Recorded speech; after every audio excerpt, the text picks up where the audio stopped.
the whole point of this, if you study philosophy and things like that, is that you can truly define who you are. Like you have every chance to do that. So Sure. if you can break down the barriers of even questioning, the career you have, like that doesn't define you. The clothes you wear doesn't define you. Mm-hmm. None of this really defines you. You can truly change it any way you want and redesign yourself. Okay. But I think most people do that very unconsciously. Yeah. Life just happens and people react to things. Sure. Right? So you're going about your day, you choose a career just because it kind of, you landed in it, it happened. Sure. And then you stay down the path. Yeah. So this was a process more of writing down in a journal who you are, what you want to look like, Mm-hmm. what's your day like. Okay. Like describe your perfect, absolute best case scenario of a day.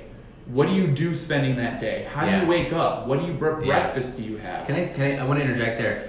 I've asked people this a lot of times, like when it comes to nutrition, maybe you've done it too. I said, like someone says like, I don't like that, I don't want to do that. Yeah. And what I end up saying is, well, what do you want? That's And they don't, and a lot of people don't know this. it's So that's a really great hilarious. question, because it's something where, and it's not putting someone on the spot, I hope not uncomfortably, but it's saying if you don't want to be here, there's something you don't like, then what is it that you do enjoy? And let's get you to that point. Like Yeah. there's no reason why anyone in this industry on either side would ever want someone to not be enjoying something, right? So we want to make sure we're doing that. So that's a really good point. It's giving yourself a direction. Mm-hmm. So it has to be so precise that you know how to then goal set appropriately. So I love Yeah. even something called, like I call it vision setting. Okay. So create the visualization of who you want to be and everything that you're trying to do. Yeah. Right? And then you can start creating points of measure. But it seriously got down to me to so specific of like how I eat my breakfast, like what am I doing to help people, what type of job do I have, right? What type of vacations am I going on? What type of trips am I going on? How Yeah. much money am I making? Yeah. What type of impact am I making? Sure. And it's almost like you just strip everything of what your current life looks like. Like you have permission to completely demolish everything that you're currently doing, Mm-hmm. which I think scares that living daylights out of a lot of people. Say that again? You can take your whole life and just strip it. Yeah. And that in itself, I think, is very scary to people, Sure. right? Well, Because you're changing everything. Well, you're changing everything. You're changing someone's identity, because whether they like where they are or not. And this is, and just to kind of a little bit of a tangent, like even when I work with some people myself, say if someone is, someone's overweight, or maybe this happens a lot of times with like eating disorders. When you start helping someone, you support them to hopefully help them kind of move out of the type of habits that aren't very beneficial for their life, that can be destructive. Mm-hmm. They can become very uncomfortable because what they're used to is something like a restrictive habit, or even like say binging or something like purging. That defines them. So true. So when you strip that away, they're no longer them, and it's not that they're not going to look at it in a way of like, oh, this is benefiting me yet. They don't know what's on that other side. You're more comfortable with the devil you know than the devil you don't. Oh, Right? That was good. Dude, you're like that. you're going into a really good topic. Yeah. Like the whole who we identify as Yeah. is a really powerful thing, and it can be an unhealthy thing because you want to let go of it. It's like the law of detachment. So if you study, like there's a really great philosopher, Alan Watts, who talks about this, that if you Yeah. can learn to detach yourself Mhm. from your career or how you look, Mhm. like any of those things, like how you, what you do in your day, how you are is anything, how you dress, then you have the most powerful thing because you identify just with being, right? Like you're not attached to a place, a person, a thing. Yeah. But a lot of people are. Yeah. So the second that you remove that person, place, or thing, they feel a big void. They Mhm. feel less, right? Sure. So that's a great deal of self work right there. Oh man, that just takes time. I mean, you even mentioned it before about sitting, right? People call meditation sitting sometime, but when you talk about sitting, that's time out of some people's day. Where say if someone ends up being really stressed, they feel you don't have enough time. Yeah. To take that time and sit and not know how it's going to benefit them, that's really hard to do, man, right? To help yourself re-identify, to see what the positives are on the other side, to know what maybe those demons are. It honestly is hard. So, but that's the whole point of visualization. Oh, sure. No, I'm right? with you. I don't want you to think that I'm saying. No, I just think it's an important topic to talk about, because you're right. It is hard. So that's why. So if you're going about your day right now, and even if you tie it back to like even training, right, and weight loss, or being in the gym, or trying to eat healthier, which is it's something that a lot of people can relate to, obviously. Yeah. You have your current set of habits, and it's hard for somebody to make a change if they don't know what they're moving towards, right? So I was talking to a client actually this past week, where we were saying, like, she was eating a certain way, and I'm like, it wasn't working for her. She didn't like how she like really felt. Right. Yeah. She's like, I know that this isn't really feeling right. I know that I need to make changes. Yeah. And I'm like, well, let's start making changes. Let's start making adaptations. She's like, well, I'm scared to do it. I don't know how to do it. And I'm like, honestly, you probably should be, because you don't have something to move to. Yeah. Right. I don't have another direction for you to go try. Yeah. Right. So then you're just going to be lost in the abyss, in the darkness. You don't know what you're going to be doing. So you got to replace. And addicts talk about this. Like, if you're addicted to anything, you can't just remove the addiction. You have to replace it. Right? So if you remove a habit, you have to replace a habit. Yeah. Right? So that's the power of visualization, of giving yourself something that you can truly see, so that you can move towards that. It doesn't have to exist yet. Yeah. But that's the whole point. You're creating a picture for yourself, so that you can start creating habits to build and create that. Yeah, your words are good. Thank you. Yeah. When you're saying that about having something to move to, I feel like that is such a good thing, because I think when people think about things, it's like someone says, well, that's not good to do, they create a void, right? And we can create voids. And I speak about this a lot. People that have worked with me know this, and I say that we can't come from a place of restriction, because if we do, that's where we're going to start to rebel, right? Yes. Restriction will always lead to rebellion. Write that down.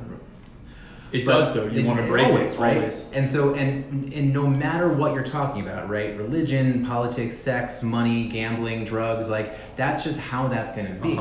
So when you do feel like you want to move into a spot, or you think something's been toxic, or you think something's not working for you, it's great. I mean, how would someone go about maybe finding the spot to move towards? Like, is that, I think, is like the awareness about like where, like, someone has to become aware of where they are and where they want to go.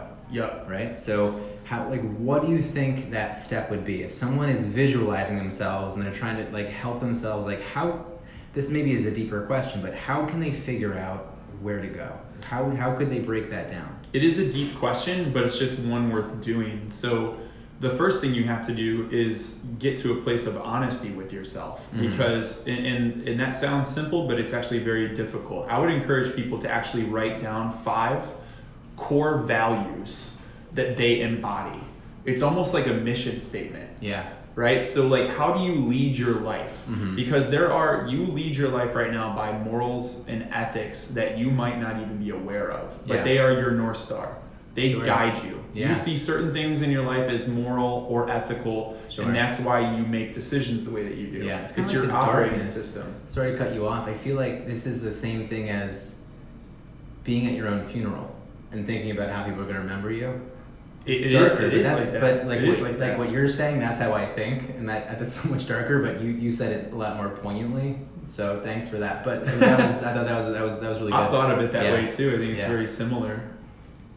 Do you want to ask some questions to people about maybe what those values are that they want to live by? Like, maybe not 5, but do you think that there's any values that maybe some people want to live by here? I'll bet you that there's going to be one value at least that you share that 4 or 5 people would, but something that you maybe can take a moment to think about to kind of get them thinking right now. But yeah, share those, guys. If there is a value that you feel that you would be able to want to focus on and have people remember you by, right? And you feel good about being, let us know what that is. We'd love to share that too. So, sorry I cut you off. No, you didn't. I mean, it's a good thing to talk about. Some of the things that I think I wrote down was like authenticity being one, contribution, to give you guys some examples, right? I think there was one about like even like just continued growth, right? So these were things that I held to a very high standard for myself. I like those. That's something that you would do. But then the practice was truly, if you can get honest with yourself about that and sit in silence and not think about what you should be, which is really hard to do. Like, you are always influenced to do things that you think you should be doing. Yeah. Right? And like your mom wants you to do this, or your dad wants you to do this, or society tells you you should do this, and it's so deeply ingrained. You got to get honest with yourself of like, I want this for this reason, and just be non-apologetically okay with that. Sure. Yeah. Then you can start getting into the process of creating a vision for yourself. I think that is, I think that's amazing. I think that everyone should do it. I think that journaling kind of comes in there too, right? Is this kind of stuff that you would end up journaling? Have you done it before? All of this was journaling. Yeah. It was the process over like, when I did this in a very powerful way, it took me like maybe 2 weeks. And I just wrote pages. Okay. Obsessively creating who I was, what I did, how I did it, all that stuff. Okay. So just to kind of wrap that one thought up there, right? Yep. We're talking about visualization, right? And we're talking about visualizing maybe what someone's values are, what your values are. And this can benefit you by helping guide you to where maybe you want to be, right? We're talking about where someone might kind of find themselves in a spot where they don't feel so comfortable. And this can work in fitness or nutrition, right? Oh, yeah. Big time. If someone wants to get started right now and they say, I want to start looking at this in a different way, I love what you're saying, I'm thinking journaling is the best way to go, but is there something else that someone can do to, like, what's that takeaway that they can kind of, like, how can they get started doing that? Books? You're really good at this. Okay, so you want to have people to read? I mean, that's true. I mean, if you're starting at like, if you're starting at the beginning, I think like reading is one of the best things that you can do. So The Compound Effect by Darren Hardy is a book that I would strongly recommend starting out. Tony Robbins has some excellent books like Unlimited Power. You're really big on him. I think I have to look at a little more in him. He's got good stuff. I think he gets to a point of like, if you're just learning about like self-awareness and even self-improvement, I think some of his books really help open your eyes to some things. Yeah. But those are two books hands down that I would recommend they start really getting you kind of open. That's some value there, buddy. You just added some value to someone's life. Okay. It feels good. Yeah. It feels good. I have a question for you. So that ties into visualization, and then it goes into the topic of goal setting, and I'll even tie it into the nutrition side. What is your opinion on weight loss as a goal? I think that weight loss as a goal I think that if someone asks me, can you help me with weight loss? I think my first question is always like, well, why do you want to do that? And what do you mean by that? I think I'm very quick to redefine what they just said. Interesting. I'm always very quick, and it's not that I'm telling them what they want, because they have an idea of what they want, but I love to just kind of shift a little bit to something that may be a little more beneficial. Yeah. Weight loss is usually body fat loss. And so if we come from that point, they understand what they're actually looking at. And so seeing body fat loss starts to redefine it as something that can be seen on a scale, but now it can be seen in clothes, now it can be seen in a measurement that's not going to be on a scale. And we can measure in different ways. So that ends up helping. It also sets up the conversation, which is great, about us not focusing on just taking something away, that void you're talking about, that restriction. Yes. But what do we do? What can we focus on? What can we feed, right? Coming from a place of nutrition, what can we feed so that we're not focusing on just taking something away and creating a void? Yes. And so again, everyone who's worked with me will know that the first thing that I'm probably going to talk about is maintaining muscle mass. So it's not about eating less, it's about feeding the body the way it should be fed and maintaining the muscle. That's usually what we want to be seeing. So does that kind of make sense? I think that's brilliant. Yeah, and that's not just a like, let's redefine this so I can kind of like spin my magic on somebody, right? But like that's the way biologically we should be thinking about it, right? And will all of that, if we reduce body fat, will that result in likely a lower weight in the scale? More times than not. What do you notice with the clients that do realize weight loss and a decrease in body fat percentage, right? They hit those types of goals. What do you find in common with those versus those that don't? What do I find in common with people who achieve weight loss goals versus someone who achieves that body don't fat loss goals? no the ones that don't get it, they just don't reach those goals. I'm sure you've had clients that obviously reach those goals, they lose the weight, right? They hit their marks. Yeah. Versus like the group that doesn't, right? I'm sure that is there a common tie between the one that do versus the ones that don't? Yeah, I needed a minute to think about this, so I asked it differently than you talked. It was perfect. This worked out well. So it's good. So when I'm working, it's like I'm trying to think of someone today that I was just working with, and this person kept saying that they are not someone who is goal-oriented. They're outcome-oriented. I was very confused by this, and I needed him to redefine this a few times for me. But basically what he was looking at is like, we would start to set certain things like, okay, like, you know, we would set macronutrient goals, all that kind of stuff, and like hitting that and doing maybe kind of saying, okay, like, you know, per these algorithms, you should be losing like this much body fat per week, right? And so that was something, and even kind of setting like protein goals and fiber goals, like they're all good things and they've benefited many people, but for this one person, it wasn't so good. So it was something where like he was looking for more like subjective goal setting instead of objective goal setting. He was looking for more qualitative goal setting instead of quantitative goal setting, right? And it was helpful. So again, people who work with me know that what I want to send them is like a check-in sheet. And that check-in sheet kind of has these like check boxes, and we kind of run through. It's just like a scale of 1 to 5, which can start to look a little bit quantitative, but really it's qualitative. It's like, okay, so 1 through 5, how is your sleep, right? 1 through 5, how do you feel like you're prioritizing protein? 1 through 5, how do you feel like you're living a prioritized lifestyle? Like all that kind of stuff, right? And if anything, it's just getting them to think, can I improve on this, or is this something that I have to focus on? And so if you look down this whole chart, and you can see the things that are closer to like the 1 columns than the 5 columns, then we focus on those, right? And so we just want to shift those over a little bit. So to come back kind of full circle here, if I'm looking at someone that is just focusing strictly on that number on a scale, if anyone were to tell you in nutrition that we know exactly how weight loss happens, well, I want to say they're lying to you, but they don't have all the information. Because we can say that somebody at a calorie deficit should be losing weight, right?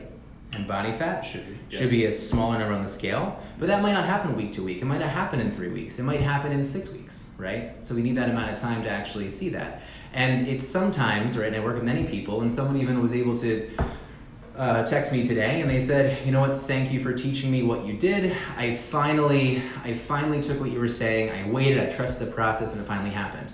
But 6 weeks ago, I couldn't have told her that. And it's like, you have to wait 6 weeks for you to actually see some sort of change, right? So it was something where like throughout that time, I was trying to say, it will happen, just be confident that it will, but let's also focus on like, how are you feeling? Has your satiety been good, or have you been feeling restricted, right? And if she can kind of like give like good marks on those areas, then we're working her towards her weight loss goal, taking her away from those numbers. Did I answer your question? Yeah, I love that because that I think is tying into what we were just talking about. So if you're using weight loss as your point of measure, I think it's a goal or a point of measure, but it's not a very inspiring goal by itself. Some people think so. Maybe in the beginning. Some people think it's what they want, right? But some people have been taught that through society, or they've been taught it through. They almost define themselves by that. And sometimes it's because their mother did. Sometimes it's because that's what that celebrity over there did, right? Exactly. They start setting themselves up to be like, okay, I lose 10 pounds, that makes me better. And then all of a sudden it's just better, less is better. And that's like the worst thing to be in. And like, I'm not trying to tout anything right now, but even like the 6 week tone up that I try and do at Tone House, it's something where I'm not promising anyone a certain amount of weight loss during that time, right? It's not even a weight loss program. It's something where I want to make sure that we're redefining the way you look at food and bringing awareness to the way you eat, right? And that can be different for all kinds of people. So, yeah. I think it's a much more inspiring way to look at it. I like weight loss sometimes as a way to measure certain progress. Yeah. But I just don't like it as a goal because like you said, it could happen in a week, it could happen in week 6. So it's like you got to have something more that's compelling, that's drawing you as to why you're doing this, right? As to why you're living this lifestyle and making these changes. Yeah. Because like you don't know when it's going to happen, but like you said, you got to have confidence that it will happen. Trust the process. Right? Yeah. Trust the process. It could take you 6 weeks. It could take you 3 months. It doesn't matter. You're going to get it done. Yeah. It's going to happen. And if you adopt good habits over time, you make adjustments. Yeah. And if you know why you're doing it, you're just going to stick it out and do it. Yeah. Do you feel good? I feel good. Well, then why does the number define you? Right? It shouldn't. You got to break people there. And I feel like in fitness it's good because like I try and kind of push this on people, but I'm not like with people in the gym. But you must be to be like, hey, you're feeling stronger. Yeah. Have you done more pull-ups? Have you been able to are you faster? Are you more conditioned? Right. Yes. All those kind of things are so amazing. And like it's even those little things where, and maybe I'm projecting here, but those moments, and I'm not the most muscular guy, but like after I kind of do like a certain like a consistent kind of like habit in terms of working out, like you start to feel that little like dimple like kind of like right in your arm. You call your muscles dimples? You got a dimple in your bicep? I'm very dimply. Is that not sexy? Same. So it's something, but like I don't know, the whatever it is, but you just start to feel like a little bit more definition, right? Yeah. You can't quantify that on the scale, right? You're like, oh, that's awesome, it's like that's what motivates someone. So like, but I feel like coming from your standpoint, you can be like, you just did like 5 more like pull-ups than you were able to do like 3 weeks ago. Like you have to love that, right? That's why, like, I think you train for performance, and I think you train for some type of goal that excites you, right? So if you're training, like, if I take a client that just wants to be healthy, and they're like, I want to lose weight and I want to change my life, I want to get into training, like, I immediately tie them to like. Obviously, we attack their why of like, why now? Why are you doing this? But then I give them a goal of like, all right, we're doing, some type of a race, a Spartan race, a half marathon, like something that jazzes you up, and then we're signing up for it because you got to be ready for it. Yeah. And then guess what? As a byproduct of that, your training locks you in. You have a point of focus as to why we're training. So now our performance measurements are there, and then you have to eat well because we're gonna push it in the training. So like, if you're eating poorly, guess what else is going to suck? Your workouts are going to suck. Oh, for but sure. then you already committed to a date in a future point in time, so you're going to feel terrible in your workouts for the next like 3-6 months while you train for this. So over time, people naturally adjust because you give them points of measure, you give them something that we're tracking. Yeah. Right? For if sure. people can see it, and that's why like if you can get data, like we've talked about the Whoop before, where you can like see things on a daily basis, you start making quick adjustments because you're like, you tie pain or pleasure to certain things, right? So if I'm like, my workout sucks, and my Whoop is like, well, you didn't get enough sleep, it's like, well, shit, I'm gonna make sure that I get a lot of sleep the next day so that I'm ready for this, right? So that I don't feel bad later. Yeah. Right? So that's why you gotta have like something that you actually truly care about, and this stuff changes often, which is why I think you just got to reevaluate this stuff. Like it's not something that you do once and then you're fit, or you hit a goal and then you stop. Like this is something that like honestly I do like quarterly, because that's what otherwise like training gets boring, right? Eating healthy gets monotonous. You're just like doing things out of habit again, right? Versus like something inspiring. Like, why am I doing this? I want to push myself. I want to continue to grow. Sure. Your relationship with this stuff changes over time. Yeah. I hear you, man. Feel me? You feel that? Yeah, dude. That was good. Thanks. No, you're definitely right in terms of how we need to make sure that you're checking in on yourself. But when you were talking about the why too, can you tell me how? I think we talked about this before, but can you tell me? Someone walks in, they say, "I think I'm losing motivation." Yeah. So you talk about reassessment. Yeah. Right. So. Is that a time like when someone says like I'm not motivated, right? There's a lot of people out there now, I'm sure, that are kind of like looking at this and being like, I get you, it's fun to like maybe hear you talking about this, but I'm not really motivated, right? Yes. Or, you know what, you gave me this and like it's a time of year, I got busy or something else and I'm just not motivated anymore, right?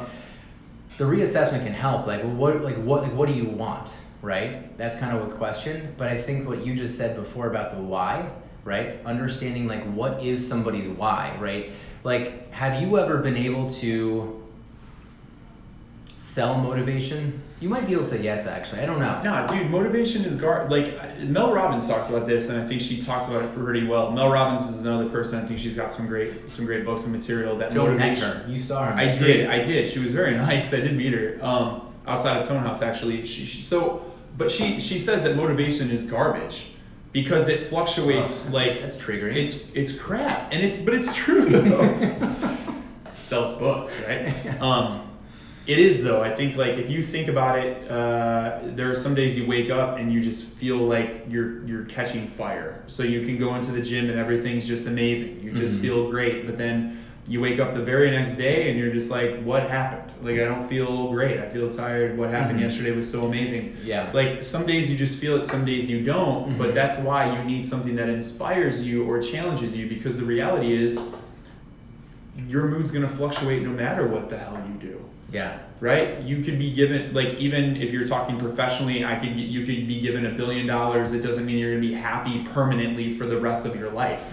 Like you're still gonna go through ups and downs. Your body's gonna feel weird, day in, day out. You're gonna perform well today. You're not gonna perform well tomorrow. But it's not about measuring like the day. It's about measuring the trend. Yeah. Of I have a year to train, so I'm gonna have some shitty days. But you're gonna have the goal is to have as many positive days as you can within that period, not beat yourself up because you had a bad day. Yeah.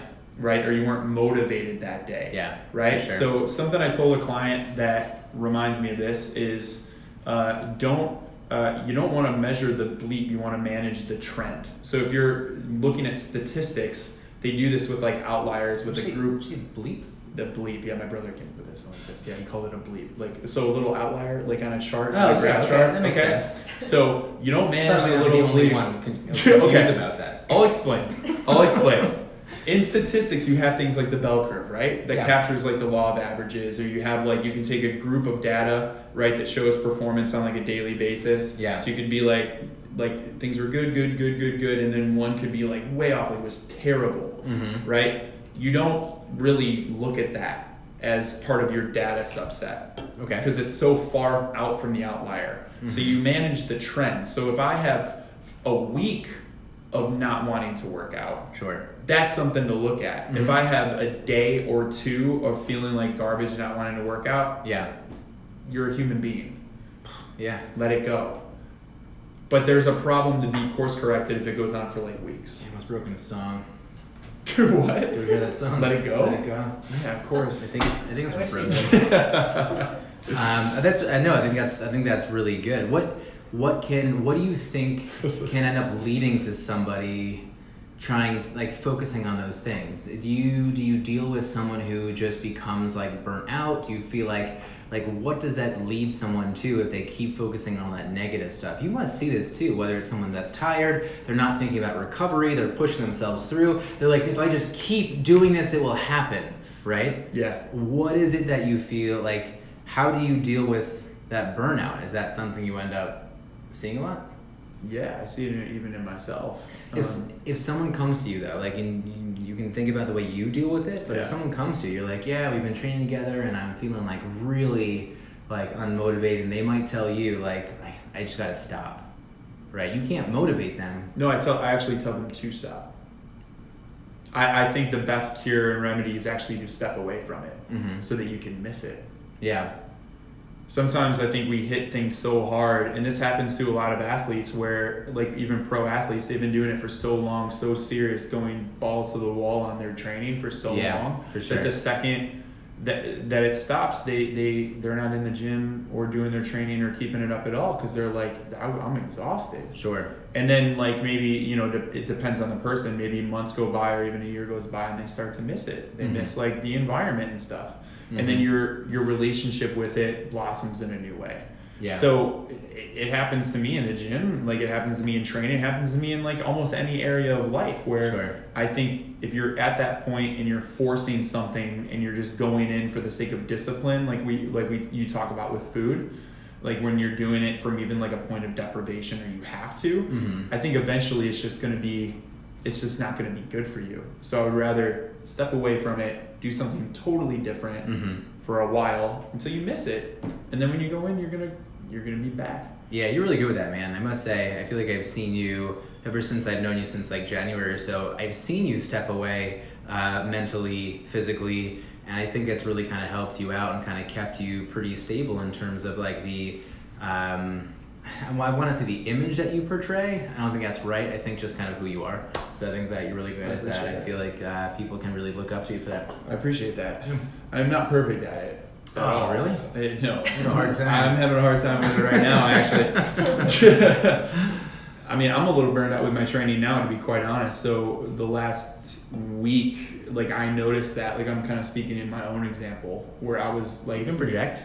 the workouts were getting a little bit stagnant. I was hitting a plateau myself, and so the advice that I always give is to step away, and it's very difficult to do, but I'm changing my routine up entirely. So it forced me, I was very frustrated, to be quite frank, very frustrated. Yeah. It's not like it was some easy thing of like, oh, I just feel uninspired, and then like the next day I like course corrected. I was like, I was frustrated for like a week or two, wasn't sleeping well. And then it kind of forced me to, I'm changing my routine up. I'm actually reducing certain classes that I take. I'm going to change my routine even in Tone House, and even quite frankly step away from that for a bit. Yeah.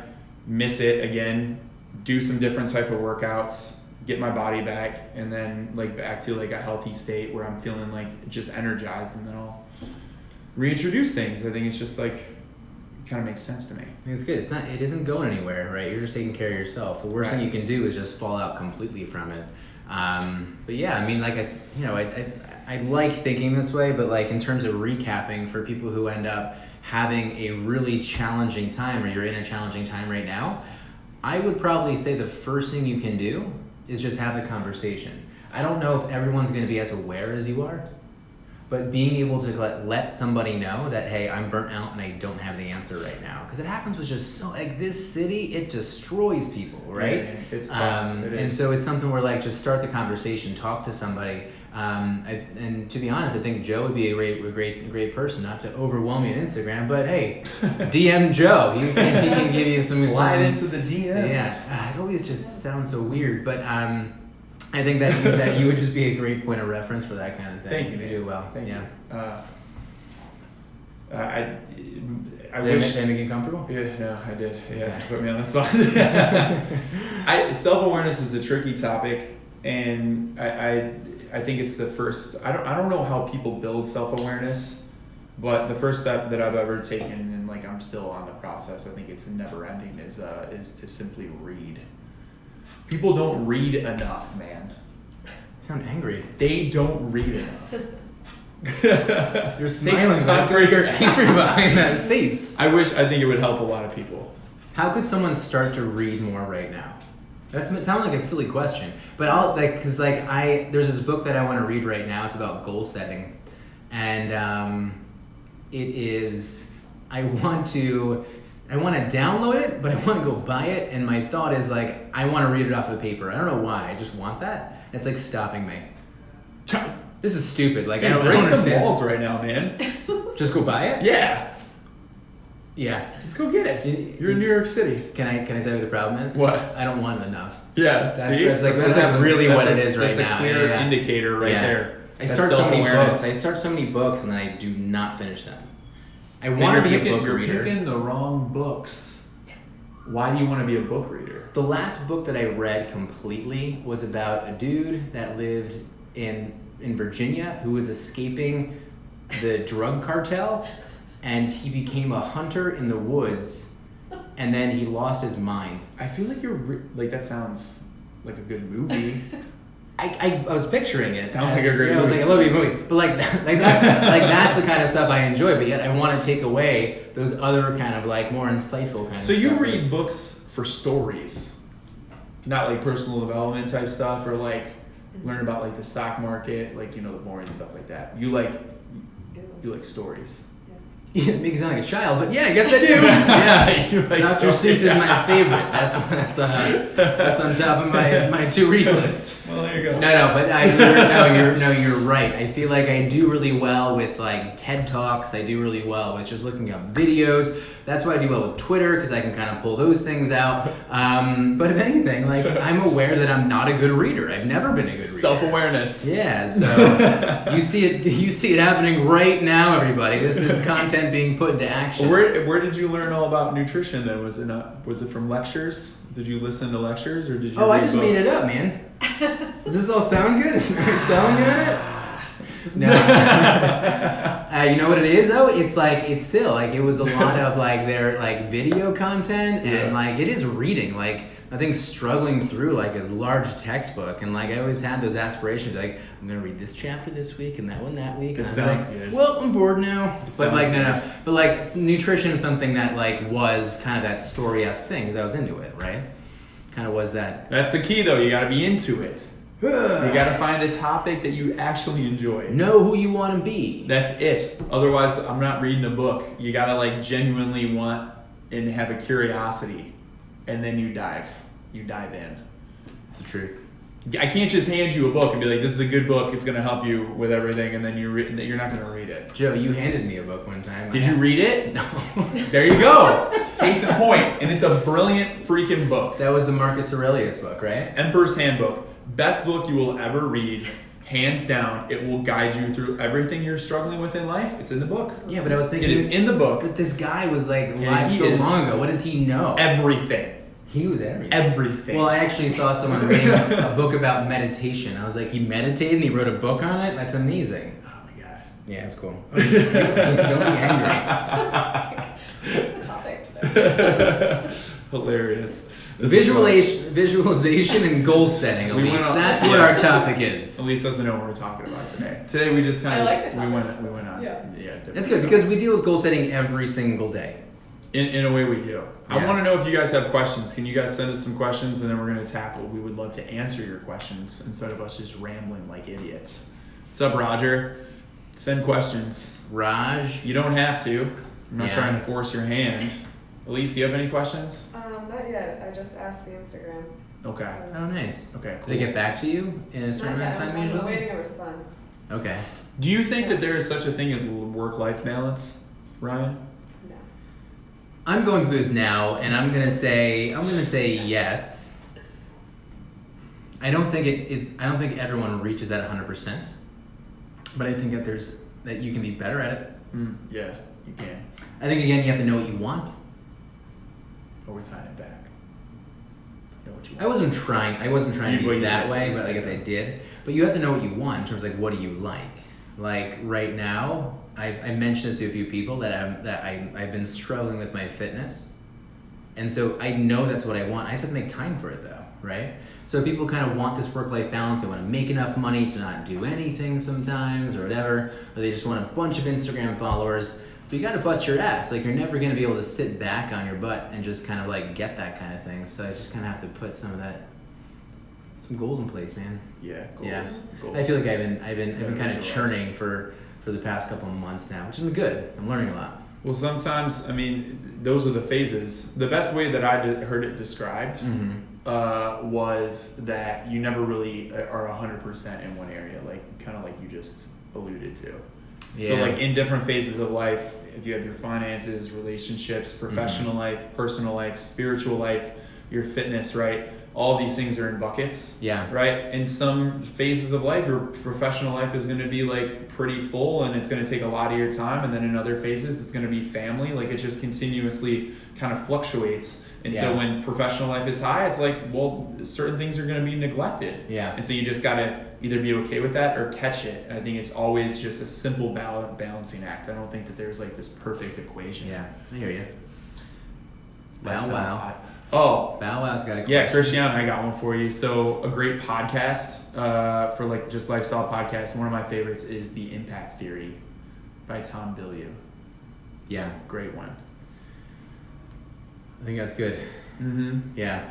Never seen it, but He's I one of will my have heard favorites. it. But Well, dude. I will have to check it out. I mean, like very, very nutrition oriented. I feel like I always look towards, and you know this dude, right? Sayat Fitness. I think Yeah, he always yeah. has a good outlook just on kind of like how you deal with things. I think He it does. mirrors a lot of how I think about it too. But I think that a lot of his podcasting, right? So he's big on social media, but his podcasting in particular, I think, highlights a lot of people that deal with the same struggles that other people do, and I think it just starts to humanize the challenges and then the answers to those kind of things. Like, say, someone dropping a bunch of weight, someone looking through the challenges of menopause, someone that is struggling to kind of work on their fitness. He's like a trainer first, nutrition kind of person second. So yeah, that's a really good person from my point of view. Yeah, Syed is good. Yeah. It's very relatable, I think. He cuts through the bullshit of this industry. I think he just calls it for what it is, which I appreciate. Yeah, he swears a lot, and I love that about I him. think it shows honesty. People Swearing shows honesty. Yeah, why did? Yeah. Because I was about to say I that. don't fucking know. Why does that happen? Did you just point because you swore? Yeah. Yeah. That was good. Yeah. That's yeah, right. it's good.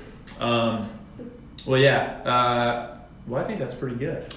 Guys, I think we hit on a few topics here. It was about We did. goal setting, and just so you that goal setting is definitely very personalized, and it's looking at exactly what you want. So make sure that you do sit with yourself, right? That could be a good challenge for everyone. We would love for you guys to have a challenge from us. The challenge from us is to sit with yourself, no phone, no computer, and try and sit with yourself for at least how long? Yo, a day, dude.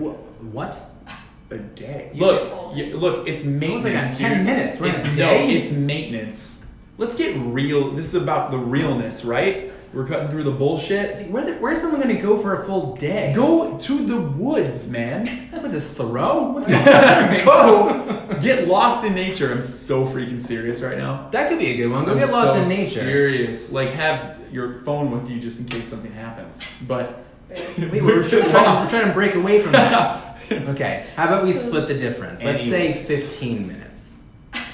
dude. 10 minutes a day. Okay, What an spend hour. some time by yourself. Sit with yourself and think about some of your goals. Yourself. Think about who you want to be. And Go to the woods. Casey's like, yeah, I'm in the woods now. I honestly think you should. I think that you should be maintaining some type of a balance with yourself of like, I think a good hour a day, honestly, by yourself, I think is important. That sounds realistic. For me it is. I don't have kids. Yeah. I don't have kids. That's why I walk home too. I walk home sometimes by myself so I can like think. Sounded slightly sad, but I think that it's really good. That's what No, I think it's good. I'm a big proponent of the woods. Like I need Go that on a kind of date stuff. with yourself. You ever do that? When was the last time you took Ryan out, huh? Ryan needs some love. No, but I'm a big proponent. I love getting into the woods and dealing with that. I mentioned where I was this past weekend. I think maybe, It says but like derail. it's good. No, we didn't derail. We're on topic and we're about goal setting right now. So we're gonna go find some woods. Take a picture of it and tag us. Can you tag both of us? Find the nearest woods. Could be Goal Central setting Park. in the woods. It could be what's the nearest trail? Metro North. You'd go where? The Catskills. The cat. That's far, man. Yeah. What the hell's wrong Go with to you? Central Park. Do we What's have this guy to- sitting Go to for- Central Park. Central Park, that's nature. Go to Central Park. Yeah, that's woods. Go find some woods and tell us about yourself. That'd be good. I'm serious. I want to know this. I want to know someone took this. I want to know that someone took this, went in the woods, sat for an hour, It's not a long time. and let us know what you thought about. Just figure out what it is that you want to achieve yourself and who you are, and that's it, man. That's it. Yeah. Topics, let us know. We're here. We're coming to the weekends, and we want to know all about what you guys want. All right. So hit us up. That was fun. Okay. Later, guys. That was good. See ya. Always lose this. Oh, that button. Holy shit.